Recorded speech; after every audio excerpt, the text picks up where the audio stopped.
අදත් ඔයාලව ගොඩක් ආදරෙන් මගේ channel එකට පිළිගන්නවා. අදත් ඔන්න අරන් ආවේ ආරුදු කෑම මේසෙට තියන්න පුළුවන් රස කෑමක් අරගෙන ගොඩක් ලේසියෙන් හදා ගන්න පුළුවන් අඩු අමුද්‍රව්‍ය ප්‍රමාණයකින් හදා ගන්න පුළුවන් රස කෑමක්. මෙන්න මේ දේවල් තමයි මේ රෙසිපි එකට අවශ්‍ය වෙන දේවල්. අපි දැන් එහෙනම් මේක හදන්න පටන් ගමු. මම මුලින්ම මේ වගේ භාජනයක් ලිපෙන් තියලා ඒකට පාන් පිටි ටික මේ වගේ දා ගන්නවා. දාගත්ත පාන් පිටි ටික මිනිත්තු 2-3ක් අපි අඩු ගින්දරේ මේ වගේ කලවම් කරගන්න ඕනේ.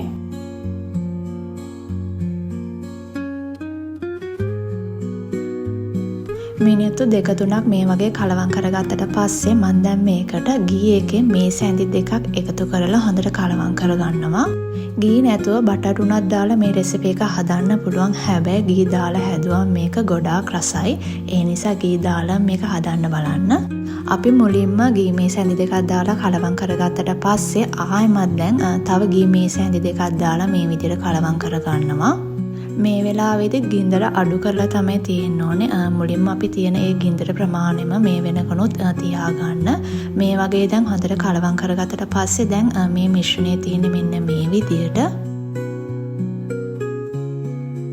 මම දැන් මේකට ෆුඩ් කලරින් ටිකක් තමයි මේ වගේ එකතු කරගන්නේ. ඒකත් දාලා මේ වගේ හොඳට කලවම් කරගන්නවා.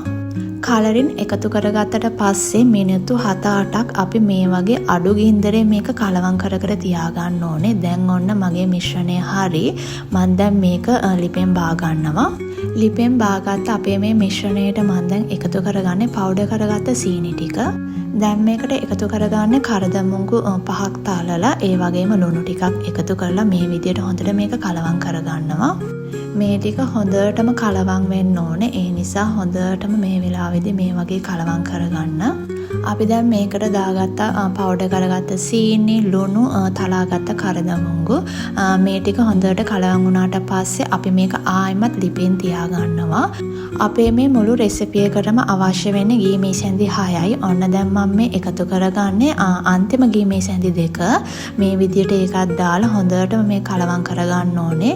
මේ වෙලාවේදී ගින්දර සාමාන්‍ය මට්ටමක තියාගන්න. ගින්දර වැඩි කරගන්න නැතුව තමයි අපි මේ විදිහට ගී ටික දාලා කලවම් කරගන්නේ. අන්තිම ගී මේස ඇඳි 2 එකතු කරලා හොඳට කලවම් කරගත්තට පස්සේ මෙන්න මේ වගේ මිශ්‍රණයක් තමයි දැන් තියෙන්නේ. ඔක්කොම එකට එකතු වෙන මිශ්‍රණයක්. ඒ වෙලාවේදී ලිප ඕෆ් කරලා අපි දැන් මේ මිශ්‍රණය දාගන්න තැටිය මේ වගේ ලෑස්ති කරගන්නවා. මම මේකට ගී ටිකක්ම මෙල්ට් කරලා තමයි මේ වගේ ගාගත්තේ. දැන් මෙන්න මේකට අපි අපේ මිශ්‍රණය මේ වගේ දාගන්නවා. මිශ්‍රණය තැටියට දාගත්තට පස්සේ දැන් මම මේක හොඳට මේ වගේ තුනී කරගන්නවා.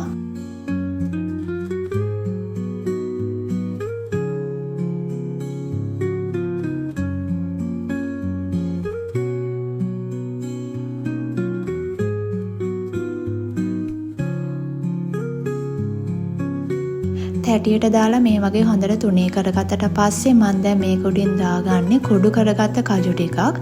මේක ඉතින් කජු කපල වුණත් මේ විදිහට එකතු කරගන්න පුළුවන්. මම මේක පොඩ්ඩක් කුඩු කරලා තමයි මේ වගේ එකතු කරගන්නේ. මේ තියෙන්නේ කජු දාගත්තට පස්සේ තියෙන විදිය. දැන් මම මේ විදියට තියෙද්දිම මේකේ කැරි ටික කපා ගන්නවා. හැබැයි මේක වෙන් කරන්නේ කපල විතරක් තියා ගන්නවා. පැයක් තිබ්බට පස්සේ තමයි අපි මේකේ කැරි ටික වෙන් කරගන්නේ. අපිට අවශ්‍ය ප්‍රමාණයට කැමති හැඩයකට මේක කපා ගන්න පුළුවන්. මේ විදිහට ඔන්න කපා ගත්තට පස්සේ අපි මේක පැයක් විතර තියාගන්න ඕනේ සෙට් වෙන්න. මේක සෙට් වෙන්න පැයක් යන්න ඊට කලින් සෙට් වෙනවා. මම ඔන්න පැයක් යන්න කලින්ම මේක මේ වගේ කෑලි ටික වෙන් කරගත්තා. කෑලි ටික කපලා වෙන් කරගත්තට පස්සේ තියෙන්නේ මෙන්න මේ විදිහට ගොඩාක් රස ලේසියෙන් හදා ගන්න පුළුවන් රෙසිපියක් තමයි මේක. අනිවාර්යෙන් ඔයාලත් මේක හදලා බලන්න. ඔයාගේ අවුරුදු කෑම මේසෙටත් වෙනස් විදියට කැවිලි වර්ග මේ වගේ ස්වීට් කෑම එහෙම තියන්න හිතනවා නම් අනිවාර්යෙන් මේකත් හදලා බලන්න. ඔයාලා ගොඩාක් කැමති වෙයි මේ රෙසිපි එකට. ගොඩාක් රස රෙසිපියක් තමයි මේක.